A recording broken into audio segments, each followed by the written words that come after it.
This is the most successful team in the history of the World Cup. 5 titles, nobody else has more, and they haven't won it in 24 years. So this time, Brazil did something they have never done in 110 years of football. They handed the team to a foreigner, the most decorated coach alive. Let's talk about whether it works. Start with the wound. Brazil last won the World Cup in 2002. Ronaldo, the buck teeth, 2 goals in the final. That long ago. Since then, 1 semi-final, as hosts, in 2014, and it ended in the single most famous humiliation in the sport. 7-1, to Germany. At home, a nation watched grown men cry in the stands. That is the strange truth about modern Brazil. The talent never stopped, the titles did. 5 quarter-final exits in 6 tournaments, give or take. The most gifted football country on earth, stuck. So this year, they stopped doing it their way. His name is Carlo Ancelotti, Italian, 66 years old. He has won everything club football has, more Champions Leagues than any manager who has ever lived. And he is the first foreigner to ever coach Brazil full-time, in 110 years. That is not a small thing. Brazil won 5 World Cups with 5 Brazilian coaches. Hiring an Italian was, to a lot of people there, an insult, an admission that the magic had run out. Ancelotti's whole career is one trick. He doesn't impose a system. He looks at the players he has and builds the team around them. The question is whether even he can organize this much talent into something that wins. So here's what he's got. A 4-2-3-1.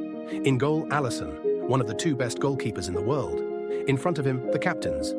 Marquinhos and Casemiro split the armband. Both have won the Champions League. Both have seen everything. The engine room is Casemiro and Bruno Guimaraes. One destroys, one builds.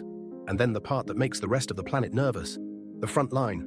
Rafinha, 30 goals and assists in a season at Barcelona, suddenly one of the best wingers alive. Matheus Cunha, a Manchester United forward who runs all day. And Vinícius Júnior, Real Madrid's terror, the man who decides Champions League finals. Oh, and on the bench at 34, after 2.5 years lost to injury, Neymar, Brazil's all-time top scorer, one last World Cup. If Brazil win this, one man is why, Vinícius Júnior. On his night, he is unplayable, the quickest decision-maker in the final third on the planet. He glides, he cuts inside. Defenders simply do not have a tool for it. But here's the catch that decides the whole tournament. Vinícius for Real Madrid is a god. Vinícius for Brazil has so far been a man. Ancelotti coached him every day for 2 years in Madrid. If anyone can unlock the international version, it's him. That is the entire bet. And the bet gets tested immediately. Because of all the teams to draw first, Brazil drew Morocco. Morocco, the team that knocked out Spain and Portugal in 2022 and walked into the semi-finals. The first African team to ever do it.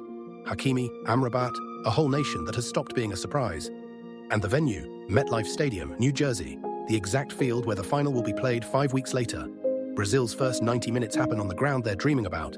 Saturday, day 1. So rank it honestly. The floor is the quarterfinals. With this squad, going out before the last 8 is a national emergency, the kind that ends a coaching career, even Ancelotti's. The realistic outcome is a semi-final. Get there and you've matched 2014. Except this time, hopefully, without the crying. The ceiling is the whole thing, a 6th star. And the honest truth is, the ceiling is right there. The talent is genuinely good enough to win it. It has been good enough for years. That was never the problem. The problem was always the same one Ancelotti was hired to solve, not whether Brazil are good enough. Whether Brazil can finally get out of their own way. So here's what to actually watch for. Watch whether Vinícius plays like he does in Madrid. Watch whether Ancelotti's calm survives the first time Brazil go a goal down and a country panics. Because the players were never the question, the nerve was. 5 titles, 24 years of waiting, and 1 Italian hired to do the one thing Brazil keeps forgetting how to do. Win the game in front of them. Saturday, it starts. We'll be here for every minute of it. Welcome to Matchday. Subscribe. We're doing this every day of the tournament.